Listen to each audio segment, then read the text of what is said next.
Vous utilisez ChatGPT en version gratuite et vous souhaitez avoir plus de choix dans les modèles disponibles. Alors, vous hésitez pour souscrire l'abonnement ChatGPT Plus à 20 $ par mois.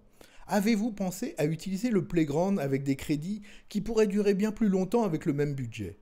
Si vous ne savez pas que choisir, vous êtes au bon endroit. Que vous soyez un créateur de contenu, youtubeur, étudiant ou simple curieux de l'IA, savoir choisir est primordial.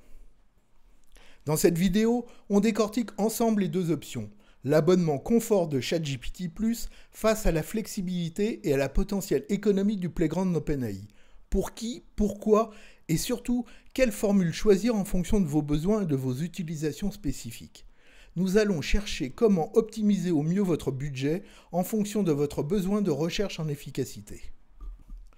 Commençons par comparer l'accessibilité, la prise en main et la présence des derniers modèles d'IA disponibles dans les deux formules. Les fonctionnalités cachées, les secrets de prompting et bien sûr, le nerf de la guerre, les coûts d'utilisation. Je vous promets une analyse claire et impartiale. Restez bien jusqu'à la fin car je vous donnerai mon avis sur la meilleure option pour les différents profils d'utilisateurs et nous verrons comment ces fameux 20 $ peuvent vraiment faire la différence. Pour finir, je vous parlerai aussi d'une opportunité pour aller encore plus loin avec l'IA dans vos projets d'écriture. Commençons par ChatGPT Plus. Pour environ 20 $ par mois, vous avez un accès simplifié à l'univers de ChatGPT. Regardez, c'est ultra intuitif. On s'abonne facilement et hop, on est déjà prêt à utiliser tout de suite les nouvelles fonctionnalités. L'aspect plug and play par excellence. Vous bénéficiez d'un accès prioritaire par rapport aux abonnés gratuits, vous obtenez des réponses plus rapides et vous profitez des nouveautés. Et regardez cette fonction projet, super pratique pour ranger et centraliser vos conversations, y placer des instructions particulières et même enregistrer des documents associés au thème de votre projet. Passons maintenant au Playground d'OpenAI. Ici, c'est un peu différent. On ne parle plus d'abonnement fixe, mais de crédit API. La plupart des utilisateurs du Playground l'utilisent uniquement pour générer des clés API qui serviront ensuite pour implémenter ChatGPT dans des automatisations ou dans des applications spécifiques. Aujourd'hui, je vous montre une autre utilisation du Playground, une alternative à la souscription à l'abonnement payant ou bien même en complément de cet abonnement. On est d'accord, l'interface du Playground est austère. Elle peut paraître rébarbative au premier abord, avec une organisation des différentes fenêtres pas très conviviale. Les réglages, eux aussi, sont plus difficiles d'accès.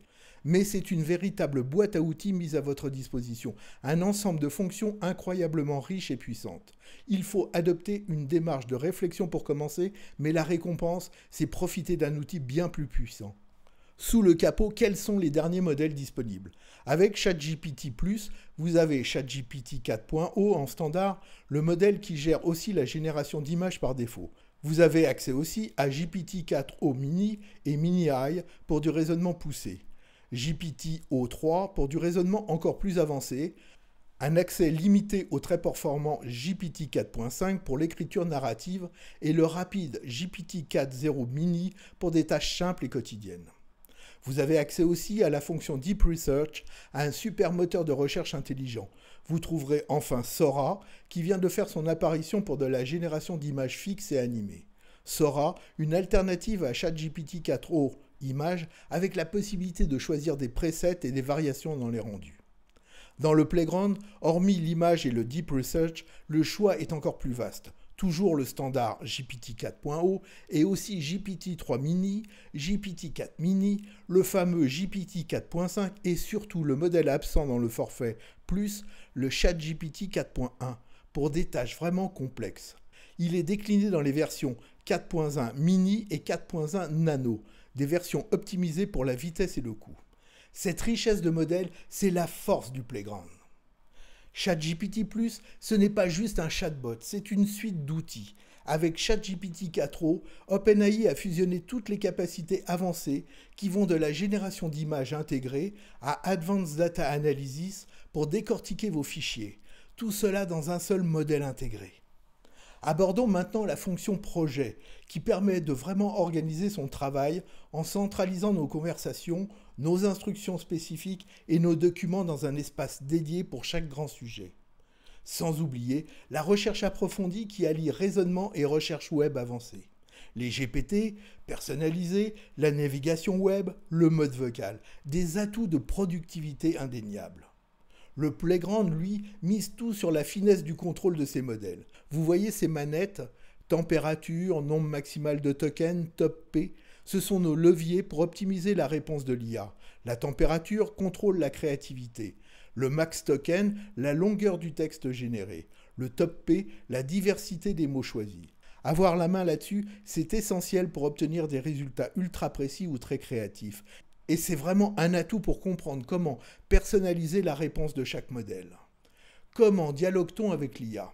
Avec ChatGPT+, c'est la conversation fluide. Dans le Playground, c'est l'art du prompt system, cette instruction de fond qui définit le rôle, le contexte, le format et le style de l'IA pour toute la session. Un game changer pour les résultats personnalisés. Les limites.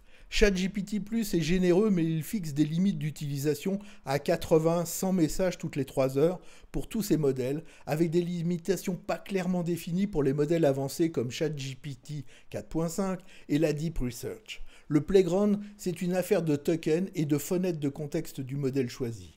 Il n'y a pas de limitation de messages, pas de quota horaire strict. Utiliser le Playground s'avère indispensable pour de l'optimisation, pour éviter les coupures, pour une utilisation en usage intensif et aussi et surtout pour avoir accès au modèle ChatGPT 4.1, le modèle le plus abouti d'OpenAI pour effectuer des recherches complexes avec comme limite par minute 1 million de tokens et 1000 requêtes. Comment s'y retrouver ? ChatGPT+ propose la fonction projet, un vrai plus pour centraliser vos échanges, y lier des instructions spécifiques et même vos documents de travail.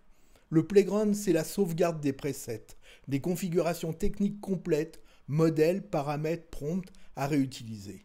Donc deux logiques pour des besoins d'organisation différentes. Revenons aux $20. Pour ChatGPT+, c'est un mois d'accès. Pour le Playground, avec $20 de crédit, la durée dépendra énormément des modèles que vous utiliserez. Des économiques GPT-03 mini aux plus puissants comme GPT 4.5 ou 4.1. Pour un usage modéré et optimisé, c'est-à-dire de démarrer les conversations avec des modèles économiques en spécialisant le modèle au fur et à mesure des itérations de vos prompts, en utilisation raisonnée donc, vous pouvez avec ces $20 tenir plusieurs semaines voire plusieurs mois. Alors que choisir ? La simplicité avec l'utilisation d'outils intégrés et un coût fixe, ChatGPT+, ou le contrôle total avec une grande flexibilité dans l'utilisation des modèles avec un paiement à l'usage, le Playground. Cela va dépendre vraiment de votre profil. Personnellement, j'utilise les deux. ChatGPT+, en utilisation quotidienne avec les outils intégrés, la génération d'images et la fonction projet qui permet de regrouper toutes mes conversations autour d'une même thématique. Le Playground pour l'expérimentation poussée, l'utilisation de ChatGPT 4.1 pour lancer des tâches complexes d'analyse tout en bénéficiant d'un contrôle fin du réglage et des prompts très spécifiques. Choisir aussi d'intervenir avec le nombre de tokens pour jouer sur la longueur souhaitée de la réponse. L'utilisation de l'une des solutions n'excluant pas l'utilisation de l'autre. Pour résumer, ChatGPT+, c'est le confort du tout en un allié à la puissance et l'organisation à portée de clic. Le Playground, c'est pour la maîtrise, la flexibilité et la diversité des modèles, que ce soit pour de l'exploration ou pour une meilleure gestion du choix des modèles. Le meilleur choix, c'est celui qui correspond le plus à vos besoins et à votre budget.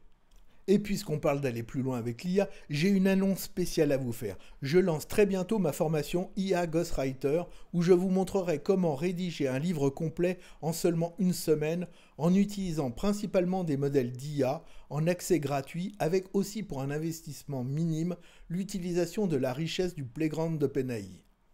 Si la formule vous tente, le lien pour vous inscrire sur la playlist et être averti en avant-première du lancement est juste en dessous dans la description. Et tant que vous y êtes, j'ai aussi mis un lien pour télécharger gratuitement toutes les ressources utiles que j'ai créées pour vous. C'est via le lien d'un formulaire Google, également en description, alors n'hésitez pas. Si cette vidéo vous a été utile, le petit pouce bleu, ça fait toujours plaisir et ça aide au développement de ma chaîne. Partagez la vidéo et dites-moi en commentaire si vous êtes plus ChatGPT traditionnel ou partisan du Playground. Et pourquoi ?